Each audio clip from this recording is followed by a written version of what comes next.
Hola, ¿qué tal? Ahora vamos a ver algunas debilidades estructurales de los sólidos. Existen dos tipos de estructuras en los sólidos. Las estructuras cristalinas y las estructuras amorfas. Las estructuras cristalinas son aquellas en las que una unidad se repite, en la que el sólido está formado de una aglomeración de unidades iguales. Por ejemplo, aquí en esta estructura cristalina tenemos, supongamos, un cuadrado y este cuadrado se repite en todas partes. En las estructuras amorfas no existe un patrón regular. Todos los patrones son diferentes. Ahora, esta característica le confiere a la estructura propiedades físicas distintas.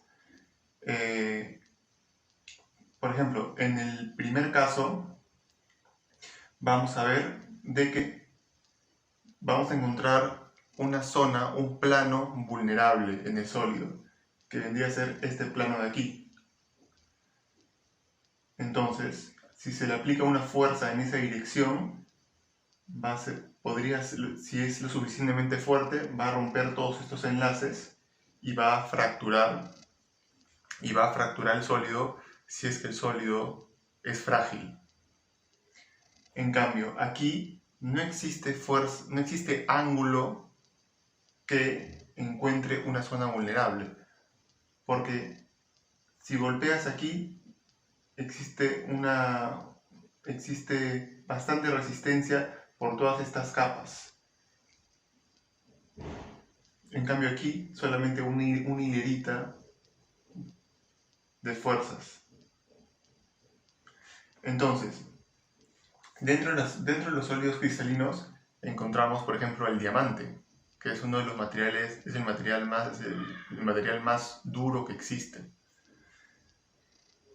Y si bien tiene una dureza, digamos, molecular, porque si tú golpeas aquí, no le va a pasar nada a esa estructura, si tú golpeas aquí tampoco le va a pasar nada, porque los enlaces los enlaces entre los átomos del diamante son muy fuertes, porque son enlaces covalentes, que es el enlace químico más fuerte que existe. Y además, además de tener enlaces covalentes, existen varios enlaces covalentes por átomo. Y además los átomos están bastante juntos, entonces hay mucha resistencia a nivel atómico, ¿no? En cambio, pero si tú lo golpeas con determinado ángulo, podrías encontrar una zona vulnerable. Y esa es la razón por la cual el diamante es un material bastante duro, pero también bastante frágil si lo golpeas en la zona correcta. Y cosa que no pasa con otros materiales. En los materiales amorfos vamos a encontrar, por ejemplo, el vidrio. Ahora bien, la capa de resina, que es la estructura que va a tener nuestra capa de pintura, tiene una estructura cristalina. Como podrán ver aquí, existe un patrón que se repite a través de todo el sólido, ¿no? Sin embargo, va a sufrir la misma debilidad que las otras estructuras cristalinas, que es de que son planos vulnerables. Podemos ver de que si se le aplica una fuerza ortogonal de forma vertical, lo suficientemente fuerte para romper estos enlaces, para romper la sumatoria de todos estos enlaces, el material se va a fracturar. Ahora bien, no es de que sea fácil hacerlo, porque evidentemente estos enlaces son enlaces químicos covalentes que son muy fuertes. Lo mismo pasa con esto, ¿no? Con estos enlaces del diamante. Pero si se le aplica la fuerza suficiente, pues sí lo va a romper.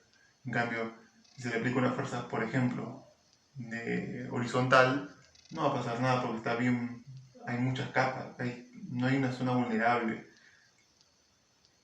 Para mover toda esta hilera, todo este polímero, se va a necesitar demasiada fuerza, que es prácticamente irrompible. Ahora bien, entonces, ¿qué hacemos con esta fragilidad? es duro pero frágil. ¿Qué hacemos con esa fragilidad? Con esa zona vulnerable. Pues normalmente a veces pasa que se utilizan sólidos para ciertas funciones, pero para poder adaptar esos sólidos a determinadas fuerzas se utilizan algunas capas de otro material encima para que absorban esa energía, esa fuerza y esta parte esta parte no está expuesta a ello. Por ejemplo, podemos utilizar quizá, ahora, esto a nivel, digamos, en la construcción se hace eso, ¿no? Se tiene un material, digamos, frágil, que es frágil para fuerzas en una determinada dirección, entonces, si uno quiere volverlo más resistente para esas fuerzas y evitar que se rompa, ¿no? Evitar cualquier eventualidad, se le ponen capas de un material que sea más resistente y que sea más tenaz en esa dirección, ¿no? Se le pone una capa. Ahora, se puede hacer esto acá, pero mejor hacer una formulación química que haga que se presente esto de manera natural, en vez de estar poniendo una capa, ¿no? Encima de otra, ¿no? Esto los químicos lo prevén y eso hace de que puedan haber zonas más plásticas que otras, ¿no? Y eso haga de que no se fracture. Por ejemplo, ¿qué pasa si, por ejemplo, algunas resinas pues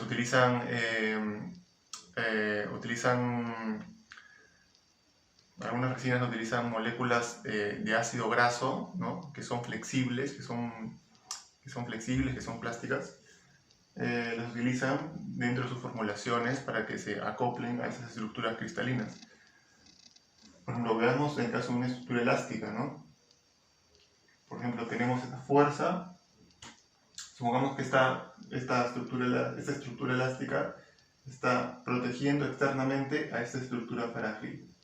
Entonces, se ejerce una fuerza vertical y en vez de que la fuerza vertical la sufran esos enlaces, la fuerza vertical va a verse absorbida por estos resortes, por estos enlaces químicos que son elásticos y se va a transformar en energía potencial elástica.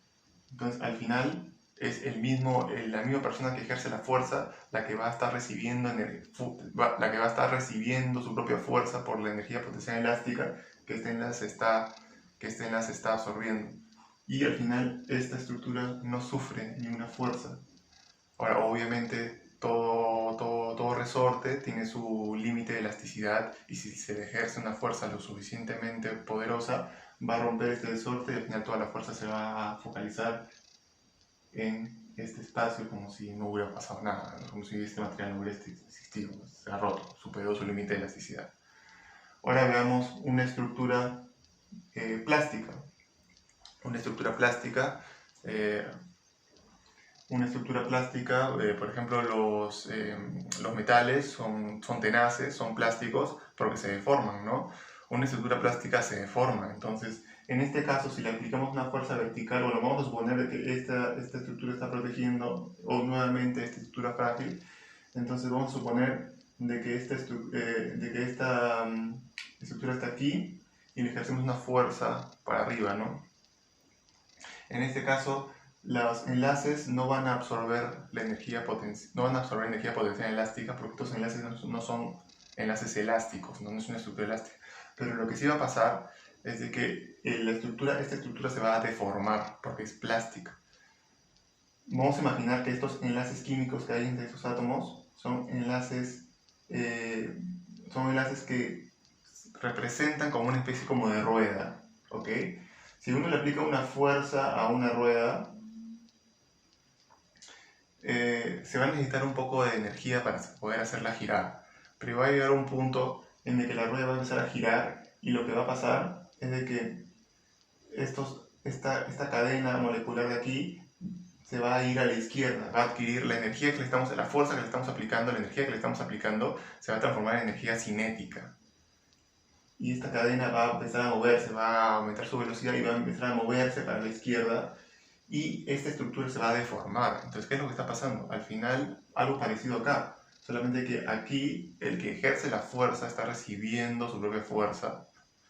En cambio, aquí el que ejerce la fuerza está moviendo esta cadena molecular para la izquierda, para la derecha, lo está deformando, y de esa manera la energía ya no se está yendo acá, sino que se queda acá la energía. En este caso, la energía se queda acá, ¿no? Se transforma en calor, energía cinética. En este caso, la energía la recibe la misma persona que aplicó la fuerza.